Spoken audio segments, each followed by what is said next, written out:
साल 1989 में भारतीय टीम अपने सितारों से लैस होकर पाकिस्तान पहुंचती है, जहां भारत को 4 टेस्ट और इतने ही वनडे मैचों की सीरीज खेलनी थी। 15 नवंबर 1989 को भारत और पाकिस्तान के बीच पहला टेस्ट कराची में प्रारंभ होता है। भारत ने टॉस जीतकर पहले क्षेत्र रक्षण करने का फैसला लिया और पाकिस्तानी टीम ने पहले इनिंग में बैटिंग करते हुए 409 रनों का विशाल स्कोर खड़ा कर दिया। जवाब में भारत ने जब बल्लेबाजी करना प्रारंभ किया तो पाकिस्तान की रफ्तार, वकार और पाकिस्तान की धार अकरम और इमरान के सामने भारतीय सितारे ताश के पत्तों की तरह बिखरते चले गए। वकार यूनुस पाकिस्तान की तरफ से अपना पहला मैच खेल रहे थे। 150 से 155 के बीच वकार की रफ्तार थी और इसी रफ्तार का खौफ था कि मैच 41 रन के स्कोर पर नवजोत सिंह सिद्धू, संजय मांजरेकर, श्रीकांत और मनोज प्रभाकर जैसे मजे हुए कलाकार ड्रेसिंग रूम में बैठ करके अपना मेकअप उतार रहे थे। 41 रन के स्कोर पर भारत का 4 विकेट गिर चुका था, लेकिन तभी छोटे कद का एक छोटा सा बच्चा अपने छोटे छोटे कदमों से आकर बिल्कुल शांति से कराची के उस स्टेडियम में भारत की तरफ से खड़ा हो जाता है। बिल्कुल छोटा सा कद, बच्चे सी शक्ल और उम्र महज 15 साल 292 दिन। नाम था सचिन तेंदुलकर। पहला इंटरनेशनल मैच और सामने पाकिस्तान का दिल दहला देने वाला आक्रमण। उस छोटे से बच्चे ने पाकिस्तान की धार और रफ्तार भरी 24 गेंदों का सामना किया और 15 रन बनाकर वकार यूनुस की एक चकमा देती हुई गेंद पर क्लीन बोल्ड हो गया। खैर, बाद में रवि शास्त्री 45, कपिल देव 55, किरण मोरे 58 और सेकंड इनिंग में संजय मांजरेकर के नॉट आउट 113 रन की इनिंग की वजह से यह मैच ड्रॉ पर छूट जाता है। वक्त आता है इस टेस्ट सीरीज के दूसरे मैच का। 23 नवंबर दिन गुरुवार, इकबाल स्टेडियम, फैसलाबाद। इस मैच में सचिन ने पहली पारी में अपना अर्धशतक पूरा करते हुए 172 गेंदों का सामना किया और 59 महत्वपूर्ण रन भारतीय टीम के लिए बनाए और दूसरी पारी में दुर्भाग्यवश सचिन तेंदुलकर 16 गेंदों पर 8 रन बना करके रन आउट हो गए थे। इस मैच का भी कोई रिजल्ट नहीं निकला और यह मैच भी ड्रॉ पर छूट जाता है। अब बारी आती है तीसरे टेस्ट मैच की, जो 1 दिसंबर दिन शुक्रवार गद्दाफी स्टेडियम, लाहौर में प्रारंभ होता है। इस मैच में दोनों टीमों को सिर्फ एक इनिंग खेलने का मौका मिला। सचिन ने इस मैच में भी 90 बॉल खेल करके 41 महत्वपूर्ण रन बनाए और यह मैच भी नतीजा निकले बिना समाप्त हो जाता है।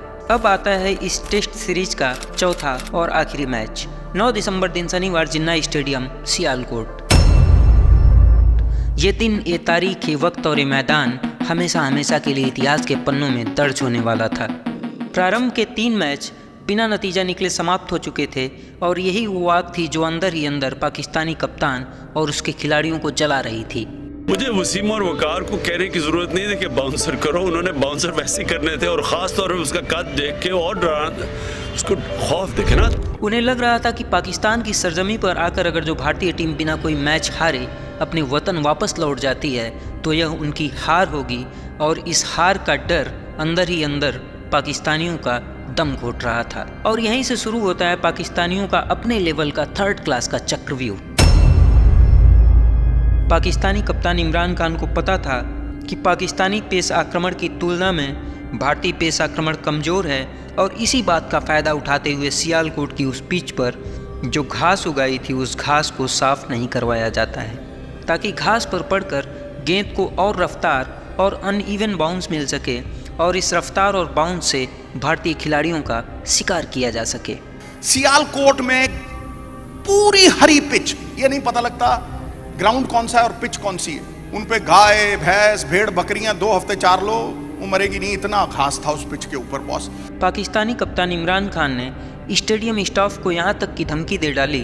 इमरान खान ने बोला है कि तुम अगर घास काटोगे तो गर्दन उड़ा दूंगा, हिंदुस्तानियों को हराना है। खैर, इसी चक्रव्यूह के बीच मैच प्रारंभ होता है। सिक्का एक बार फिर पाकिस्तान के पक्ष में गिरता है। भारत को पहले बल्लेबाजी करनी पड़ती है और भारत अपनी इस पहली पारी में किसी तरह से 324 रन बना लेता है।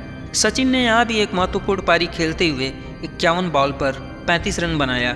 जवाब में पाकिस्तान की पूरी टीम मात्र 250 रन पर सिमट जाती है। ऐसा लग रहा था कि पाकिस्तानी अपने बुने हुए जाल में खुद ही फंस चुके थे। भारत को पहली पारी के आधार पर 74 रन की बढ़त मिल जाती है। इसी बीच भारत अपनी दूसरी पारी का प्रारंभ करता है और इस बार किस्मत पाकिस्तानियों के गोद में जाकर बैठ जाती है।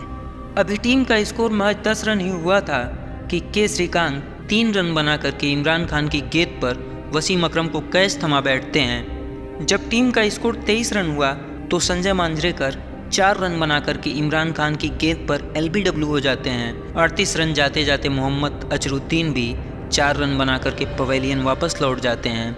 टीम के खाते में अभी एक भी रन नहीं जुड़ पाया था कि 38 रन के ही स्कोर पर रवि शास्त्री बिना खाता खोले अपना विकेट गंवा देते हैं। डर का आलम यह था कि सिद्धू बताते हैं कि गेंद इतनी तेज और अनइवन बाउंस लेकर के इतनी खतरनाक हो जा रही थी कि किसी भी बल्लेबाज का सीना चीर दे।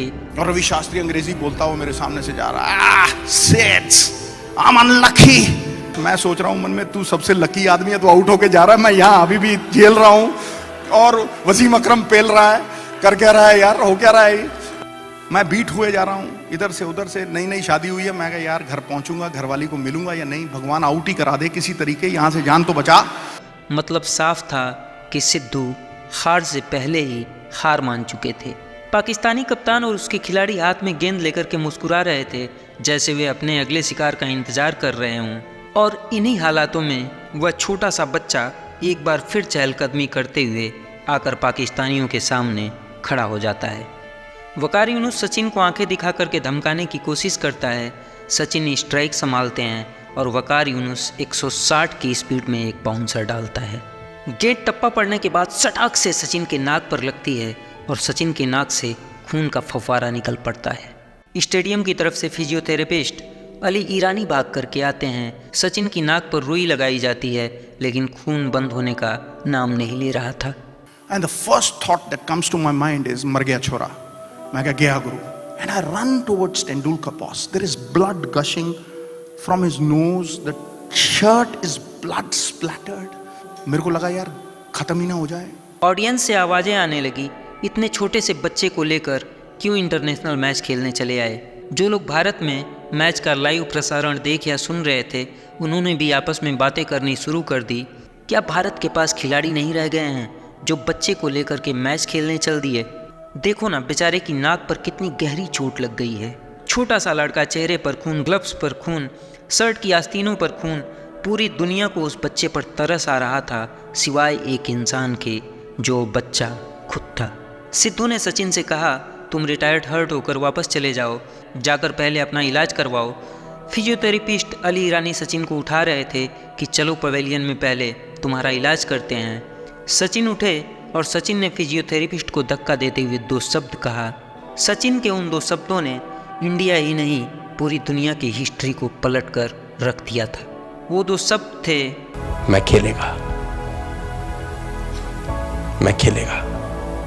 मैं अवाक रह गया बॉस। मैं अभी भी कहानी सुनाता हूं ना तो मेरे लोहे खड़े हो जाते हैं। वो स्टैंडिंग अप, रुई नाक से लटक रही है ऐसे करके, खून बह रहा है और अली को धक्के मार रहा है।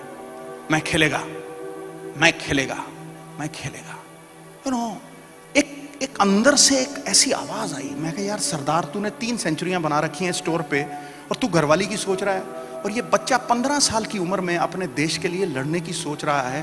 It's unbelievable. सचिन के ये 2 शब्द सिद्धू के मरे हुए आत्मविश्वास के लिए संजीवनी बूटी का काम करते हैं। इन 2 शब्दों से सिद्धू का आत्मविश्वास जिंदा हो चुका था। सिद्धू सचिन के पास गए और बोले।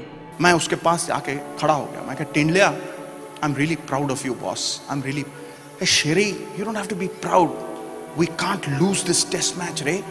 हमारे देश की साख दाव पे लगी है। Unbelievable it was boss. Sachin की ये लाइन सिद्धू के अंदर सोए हुए सरदार को नींद से जगा देती है।